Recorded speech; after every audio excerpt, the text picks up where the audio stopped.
Good morning, everyone. It's absolutely a pleasure to be here in person talking to all of you. We'll start by really actually taking you on a little journey, given that none of us has been traveling for some time. It actually goes back about 100 years. So if I take you to 100 years back, in a city which is far away from here called Cincinnati, this is how it used to look. And in that city, there was a company, of course, called Procter & Gamble, and even in 1924, that's where we were based out of. It was a very different company in those days.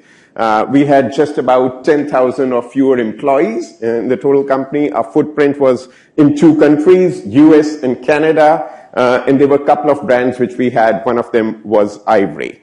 More importantly, there was a gentleman there who we call Doc Smeltzer. So now this is 1924. And Doc Smeltzer was a PhD in economics. And P&G had hired him to actually do something which is very relevant in today's world also, which is commodity pricing. So just imagine, and even in 1924, commodities had a big impact on what the business results were, and Doc was really a PhD whose job was truly to predict as to what would happen to the commodity pricing. But there was another trait of Doc Smeltzer. He was a very curious human being. And he asked a question in one of our meetings, and the question went something like this.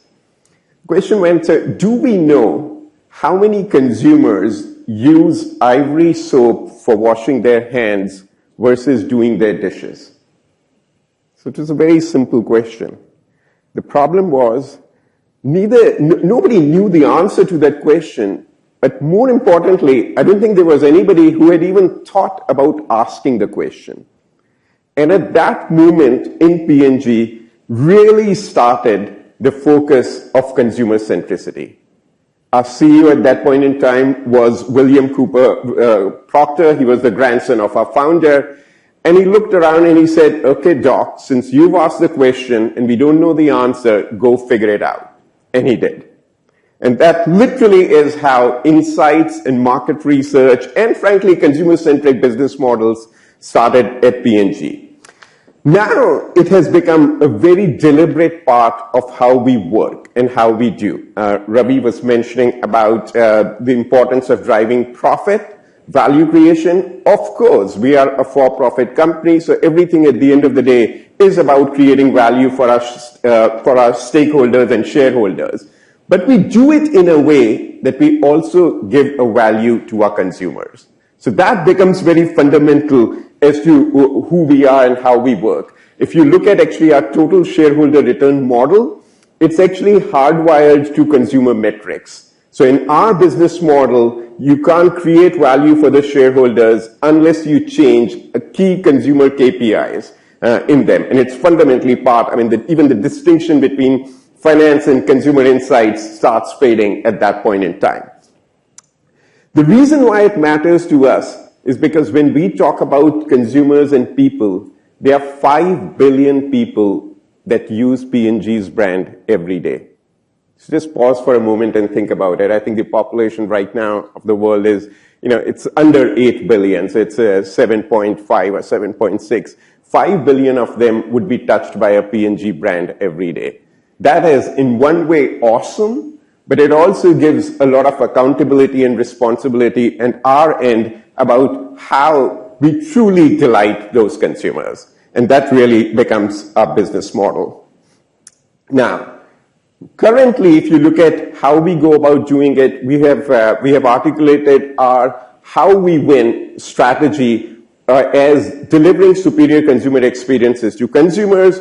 It is across all these elements, which is product, package, communication, retail, and value. So that's truly the operating model of for P&G. If you actually listen to any of our earnings calls or any of even the investor conferences, you will see this model being talked about and shared. It is so foundational to what we do. It's all, the underlying thing in all this is the consumer insight. Now, I was checking as I was coming for this Webster, I was checking as I was coming for this conference as to how does Webster actually define insight.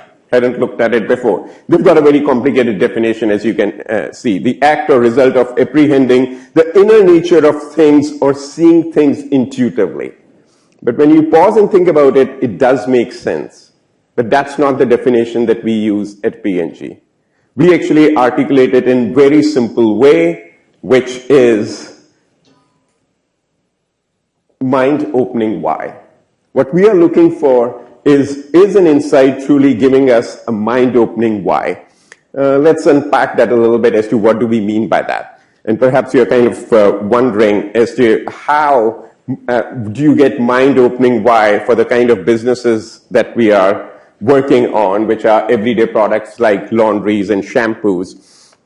But truly, when you spend time with the consumers and you make your mindset much more around as to what is the job that the consumer is trying to do, what's the need that they have that we are trying to address, you come up with a different way of looking at what role our brands play and what solutions will work for the consumers. And we discover a mind-opening why.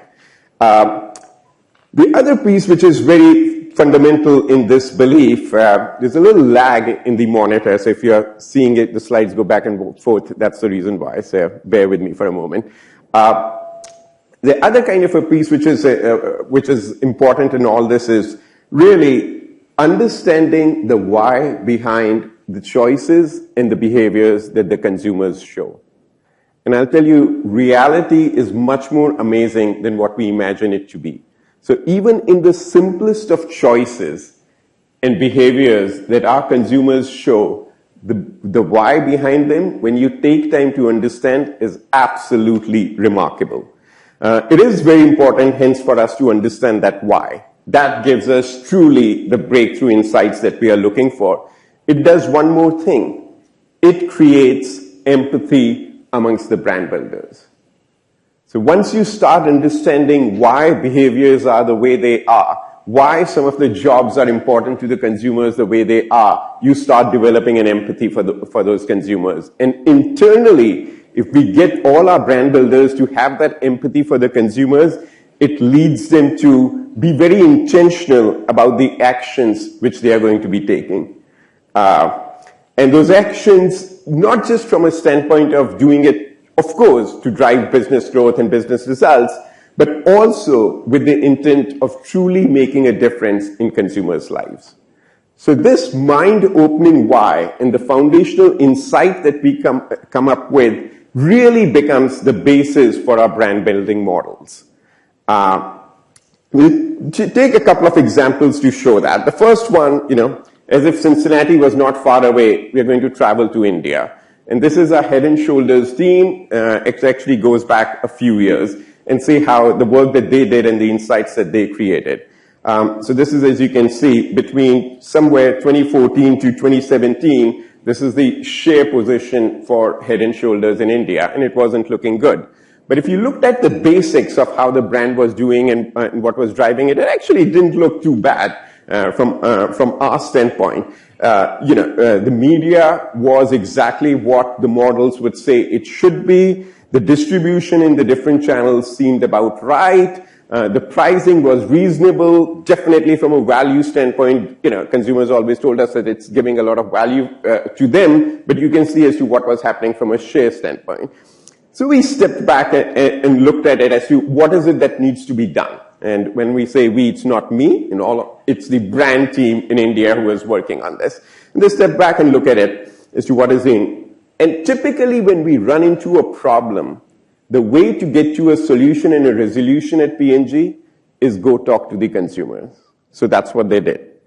As they started talking to the consumers, they actually ended up talking to about 120 consumers all over India, across all regions, genders, demographics, socioeconomics, all of those things put together. They met them in their homes. They actually shopped with them, whether it was online or in actual stores. All of this in the context of how consumers were living their lives. They actually, of course, asked them quite a few questions. They probed them. They even did some activities with them, as you can see behind me. And here is what they learned through all this. One of the first learnings that they created was that consumers, frankly, did not even recognize anti-dandruff as a segment of the shampoos. So they were not really thinking about it. It wasn't surprising that when you look at the results, apart from what Head & Shoulders was doing, the market for the anti-dandruff shampoo was also declining. So there was no recognition as to that shampoo exists and it has a need. And you probe them a little bit further as to why they did not recognize as a separate subcategory or a segment that is worth their attention. It is not because they did not have the problem. They did have the problem. But they felt that any shampoo will take away the dandruff that they have. The underlying belief from their standpoint was really that dandruff is caused by dust, by pollution, and all of those things. And if I use any good shampoo, the dandruff would be washed away. And it's actually true. You use any shampoo, and for that moment, your dandruff will go away. That's absolutely what happens. The problem is that if it's not a shampoo that is designed for dandruff removal, that dandruff will come back.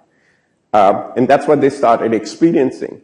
And for them, it came back at some very embarrassing moments.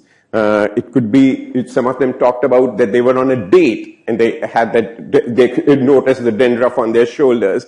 Some of them talked about that they were at a family occasion and they noticed it, at an interview that they noticed it. And the impact when it came back on them was much more profound than what the simple flakes will say. In some of the cases, it hit their confidence. In fact, one of the verbatims with one of the guys there was really that I felt like I was at the bottom of my class. And academics matter a lot in India, so that meant something when he said that. There was another lady, for her, she actually missed some of the pre-marriage, pre-wedding ceremonies that was happening for her sister just because she was embarrassed that she has a dandruff problem and it would be visible to others. So it seems like a very simple thing, but for them, it was actually having a profound impact when they experienced it. So the team stepped away from all their observations, all their listenings, and got into a little bit of an inferring mode. And the way that they articulated the insight was in the form of a question. And the question which they asked themselves is, what is the weight of a flake? And this then, in turn, led them to really look at, and I'll link it to the superiority model that we talked about before, to look at all the different elements of our brand building model and say, what is it that needs to change? They started with packaging, and they made it much more clearer for the consumers to see as to that this is an anti-dandruff shampoo. They did the same thing in stores, where they explained with science as to what the problem is, what causes dandruff, and how Head & Shoulders solves for that. And they showed it in their copy, and you can see it.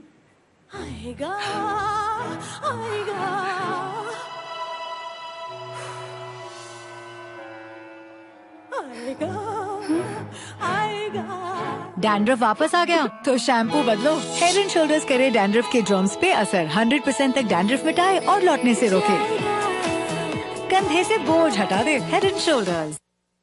I hope you were able to follow most of them, but I've got another one which I'm sure you will follow.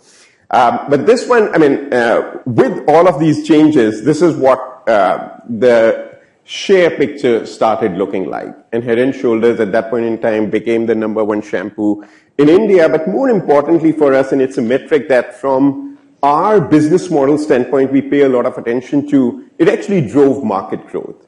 So it was not just the share performance, but the market actually started growing. And when we grow the market, that's the most value accretive way for P&G to create value.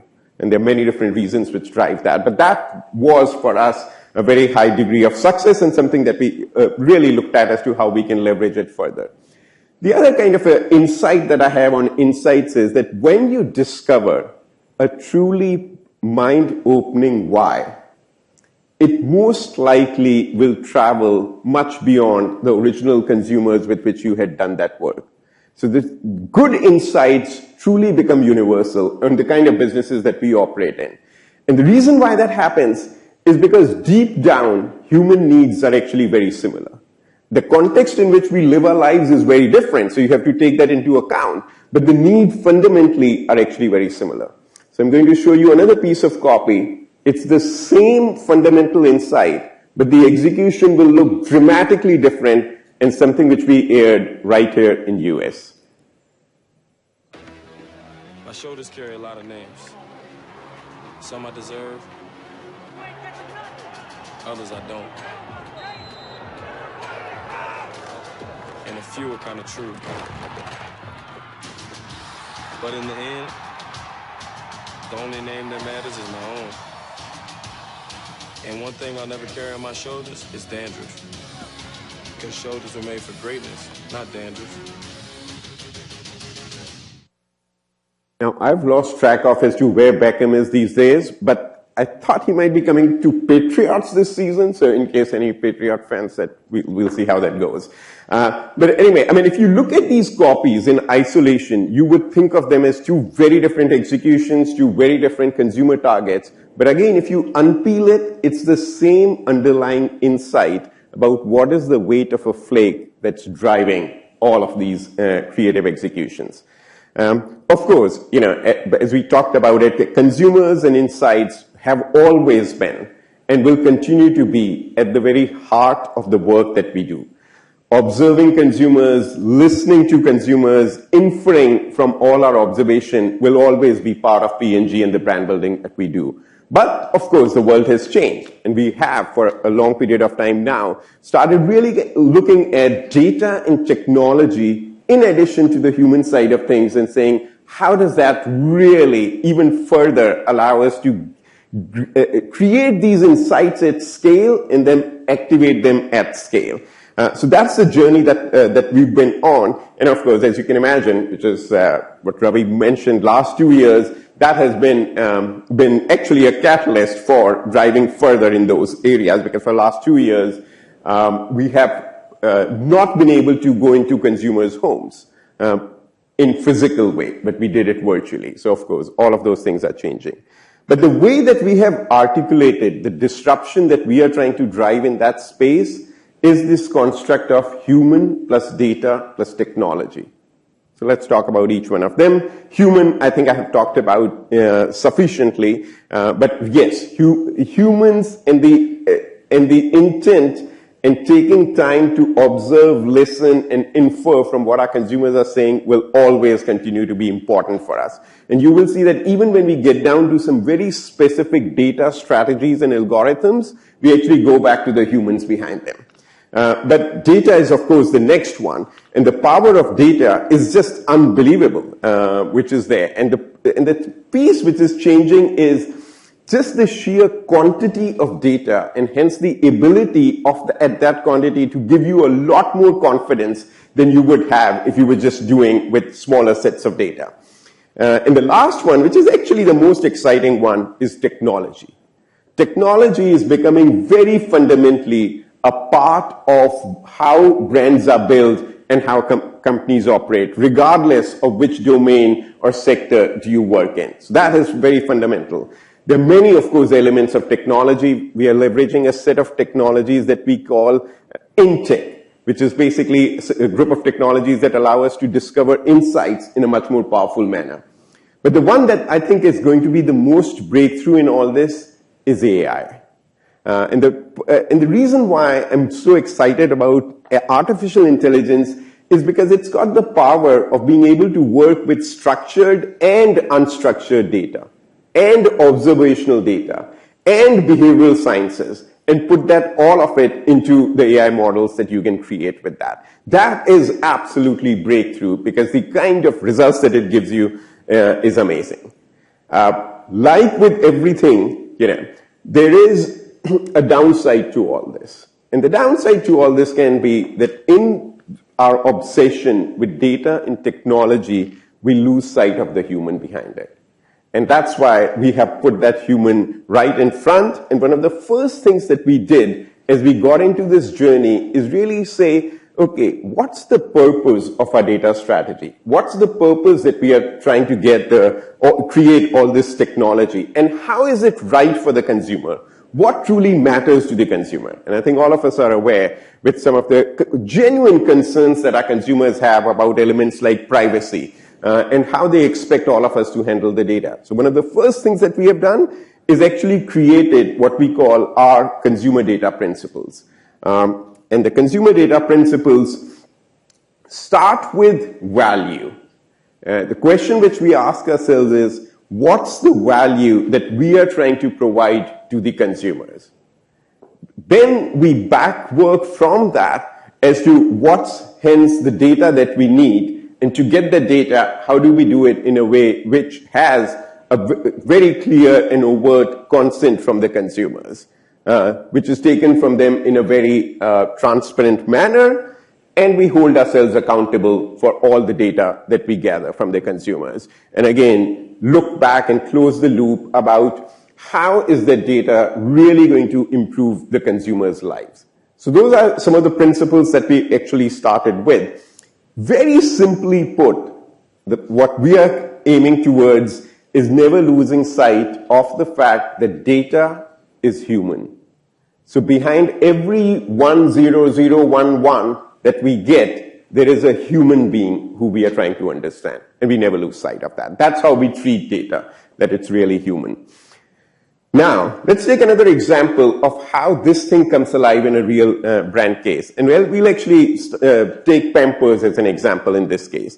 They have been absolutely at the leading front from our standpoint of bringing these principles to life. So as they started thinking about their data strategy, the question that they asked themselves is that when to-be parents first time realize that they are pregnant, what's one of the first questions that comes to their mind? And this is a small enough audience, so I'll actually ask any of you to just take a guess. What do you think the answer would be?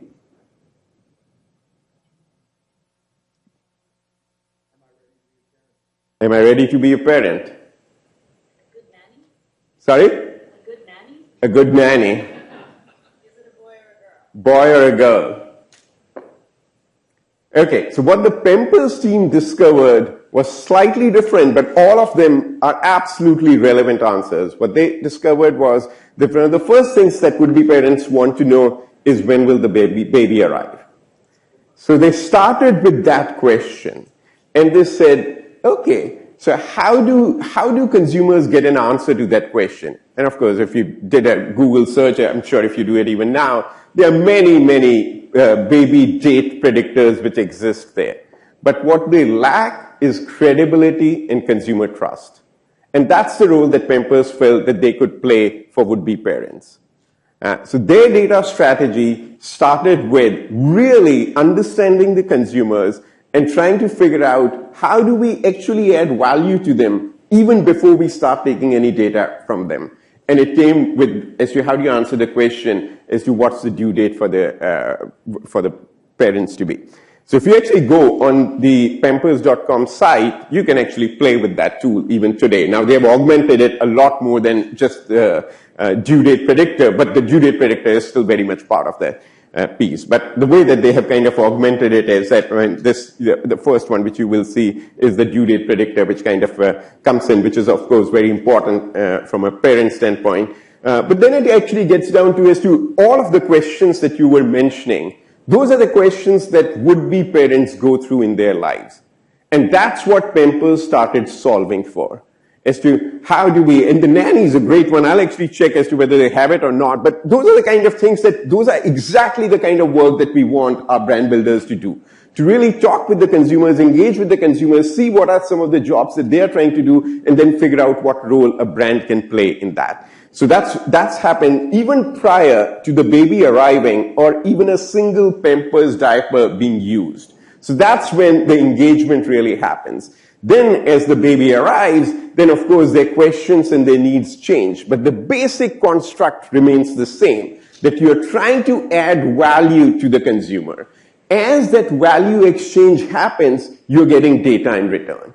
But it's not data for data's sake. It is data with the consumer first and foremost.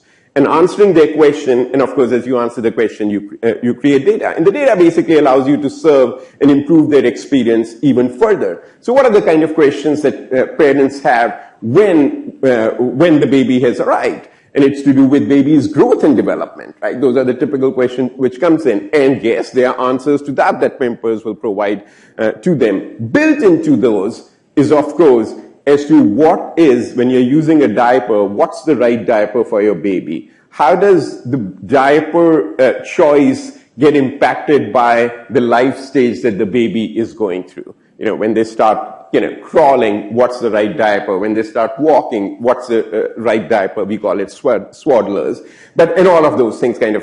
So all of it becomes part of the service and the experience which goes beyond the product that Pampers provides to the consumers. And the journey continues. For the consumers who are truly interested in having a one-to-one relationship with Pampers, they can register, they can log in, and they can, have that regular exchange with Pampers going forward.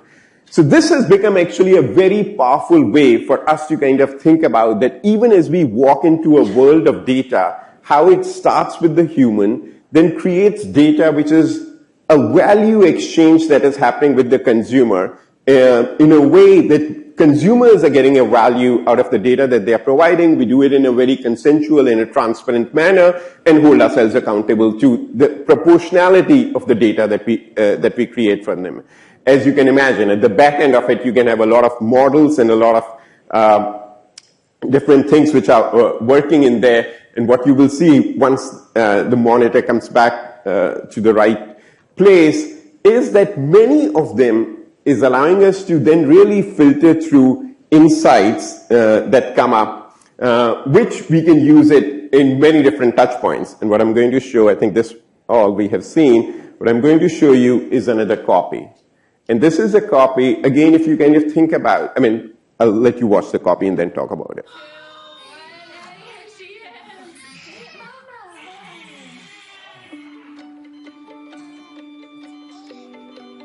From the first loving touch, everything that touches your baby should be this comforting. That's why Pampers, the #1 pediatrician recommended brand, helps to keep your baby's skin dry and healthy. So every touch is as comforting as the first. Pampers, the #1 pediatrician recommended brand. What is important to know about this copy is that the insight behind first touch is actually a science-based insight. So it is a scientific fact that pediatricians will tell you that the sooner the baby actually touches the mom's skin, the better it is for the baby. So that touch is not just, not just a behavior or an act. There's a lot more behind it, and there's a scientific basis for that. So even as we were creating it, apart from Pampers, it was truly kind of trying to do something which in our small way is right for the baby who we are trying to serve. And that's a construct. But those are the kind of things that as we really get into these one-on-one relationships with consumers, that we are getting as to what their questions are and how much more beyond the product can we truly start serving them. Now, this journey of having the human plus data plus technology continues. I really feel that we are at the very, very early stages of that. And this is truly a very powerful breakthrough and disruption that we can drive in terms of how we understand consumers and how we build brands.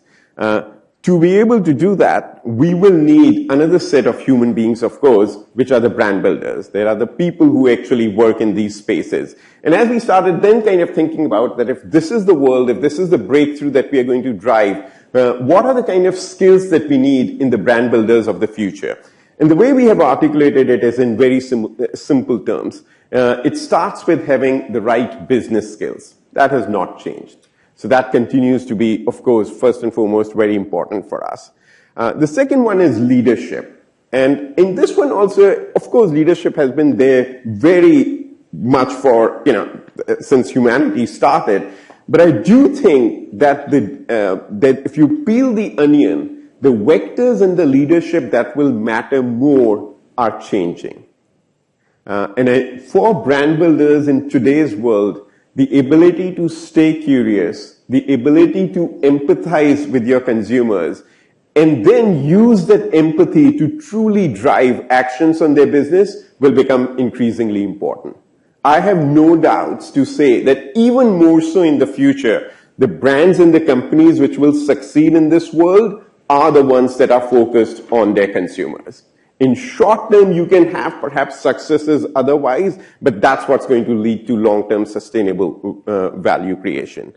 The biggest change, if you think about it, has happened in what we call technical skills in there. That has been, which has been their breakthrough area. And within the technical skills, we include things like human and behavioral sciences, which I think is very fundamental to understanding consumers, data science, absolutely the ability to understand, leverage, and work with big data sets, and then technology, which particularly with things like AI coming in, really disrupt how we think about putting all these things together and bringing it live. So those are some of the technical skills that we really see as critical for brand builders of the future. And last, but perhaps the most important one, is having a growth mindset. And a growth mindset is important because regardless of how much we think we know today, it will look very different tomorrow. And finally, the people who will succeed are the people who are able to quickly learn and pivot with what they don't know and what is then needed to be known at that point in time. So that's the growth mindset that we are kind of looking at. Bringing it all together, really, there are three things that we are talking about here. Consumer-centricity has always been. It started, as I mentioned, in 1924 with a gentleman called Doc Smeltzer. But it has always been and will continue to be at the very heart of P&G's brand building. It is then augmented by the how, which we are transforming one more time. And our way of looking at the how is human plus data plus technology. It's the integration of those three. And then really coming alive with the skills which are critical at this point in time. But the one that I would call out is having a growth mindset. So that's how we are looking at it. I'd be happy to take any questions if we have time.